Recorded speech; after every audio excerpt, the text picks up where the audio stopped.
The Tao of Self-Confidence, episode 551. Welcome to the Tao of Self-Confidence, where I share stories of amazing women who have discovered their inner journey to self-confidence. Visit our website at thetaoofselfconfidence.com. Your inner journey to self-confidence awaits. Well, hello, friend. Welcome to the Tao of Self-Confidence, where I share stories of amazing women who have discovered their inner journey to self-confidence. I'm your host today, Sheena Yap-Chan, and today I have an amazing lady on the show today. She is a professional writer and a content strategist, and I'm really excited to have her on and share her story with us today on self-confidence. So without further ado, I'm going to introduce you to Francesca Nicasio. Francesca, how are you today? Maybe you can fill in a little bit more about yourself to our listeners. Sure thing. Thanks so much, Sheena, for having me on the show. Hi, everyone. I'm Francesca. As Sheena mentioned, I am a professional writer and content strategist. Some people refer to me as a content marketer, and I specialize in creating and marketing content for different companies, mostly in the retail, technology, and SMB space. Some of my work has been featured in various publications, including Entrepreneur, the Huffington Post, and Thought Catalog, among other things. And in addition to that, I'm also the content marketing manager for a tech company called Vend, which is a cloud-based point of sale and retail platform for small and medium retailers. Awesome. Well, thanks for sharing that. And Francesca, what's your cultural background? Yep, both my parents are Filipino. I was born and raised in the Philippines, and then we moved to LA about 10 years ago. Thanks for sharing that. And what'd be your favorite self-confidence quote? My favorite self-confidence quote. It's actually a quote or a line that's part of a bigger story or a bigger scenario. So I heard this from a girl named Catherine Zinkina, and it goes something like this. When I die and I meet God and I show up trying to be someone that I'm not, God might say something like, Francesca, I didn't ask you to be her. I asked you to be you.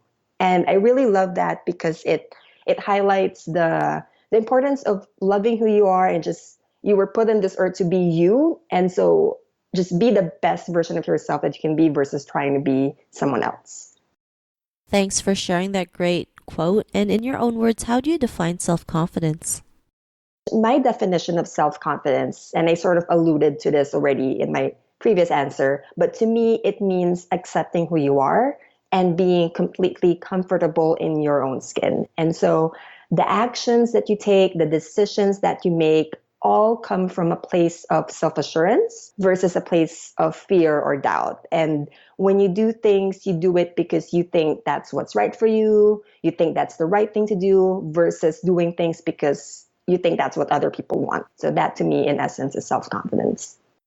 Thanks for sharing that great definition. And Francesca, what was your life like before your discovery of self-confidence?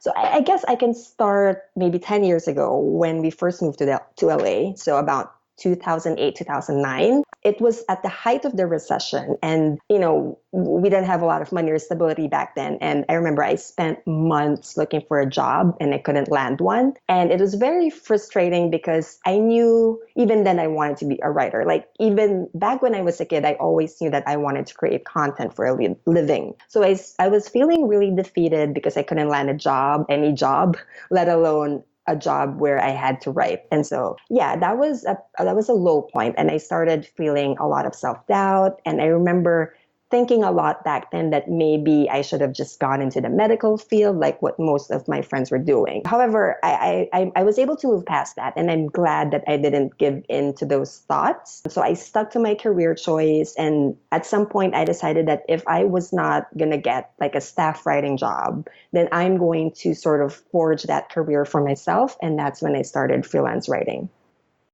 Thanks for sharing that. And it's not always easy to do something you love, right? Especially growing up where you're always told to just live one way. Or, it's like, your parents pretty much tell you, like, this is what you're going to take in school. This is what you're going to do to work, right? And, like, what was that point in your life when you realized, like, writing is for you and you can go out there and, create freelance, writing as a full-time career for you? What was that aha moment? Sure. I think an aha moment for me was when I decided I wanted to be a freelance writer, but I did not know how to do it. So I came across this book called The Well-Fed Writer by Peter Bowerman. And it was pretty much a roadmap. Like it was practically like a blueprint of how to go land how to build a freelance writing career from scratch. So that book had everything from building, like from how to cold call clients, how to build your portfolio, how to make a name for yourself. And so I picked up that book and I started taking action in it. And, over time I started building that portfolio. I started landing gigs and actually getting paid for a living, for writing for a living. Thanks for sharing that great story. And, because, you were able to have that realization and be able to create a full-time career, what's your life been like now?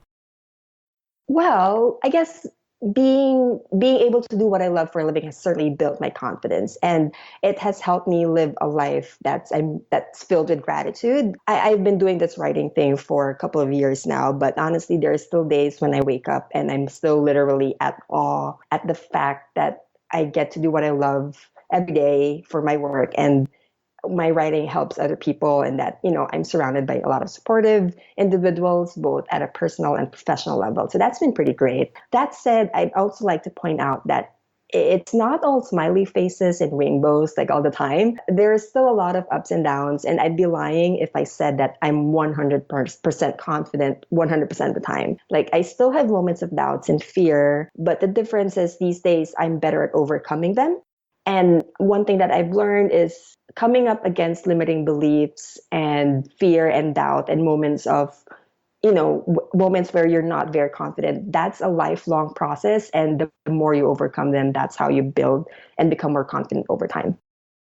Thanks for sharing that. And, to the woman who's listening to your episode, she may be in her own journey to self-confidence. What'd be that one tip you would give to her? My one tip would be to, if you haven't done so yet, is to take the time to reflect on who you are and what you're called to do. So do whatever you can to figure out what you're good at, what your unique abilities are, and all those activities that you could do all day, every day. And then just start doing them, start focusing on them, and then see where that takes you. Because like every step that you take towards that direction of doing what you love, towards that direction of, fulfilling your purpose, each step that you take will either take you to the next level or it'll teach you a lesson. But either way, those lessons and those experiences are the very things that will build your confidence over time. Thanks for sharing those great tips. And, Francesca, if our listeners wanted to get to know a little bit more about you and what you do, or check out some of your writing, is there any links or social media profiles we can connect with? Sure. You can find me on Twitter. My handle is Francesca, just my name, FrancescaSN. So that's my handle. I also have a website, francescanicasio.com. Thanks for sharing that. And to our listeners, if you want to connect with Francesca, you can also head on over to thetaoofselfconfidence.com and search for Francesca's name. Her show notes will pop up along with everything else that we talked about. And I really just want to thank Francesca today for taking the time to share her story and tips with us on self-confidence. So thank you so much, Francesca. Sure thing. Thanks so much for having me. Not a problem. It was really great having you on the show. And to our listeners, be on the lookout for another new episode of another amazing woman's journey to self-confidence. And we'll talk to you soon. Bye for now. Thank you for tuning in to another amazing episode of the Tao of Self-Confidence.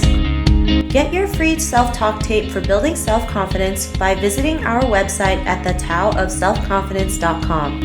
Your inner journey to self-confidence awaits.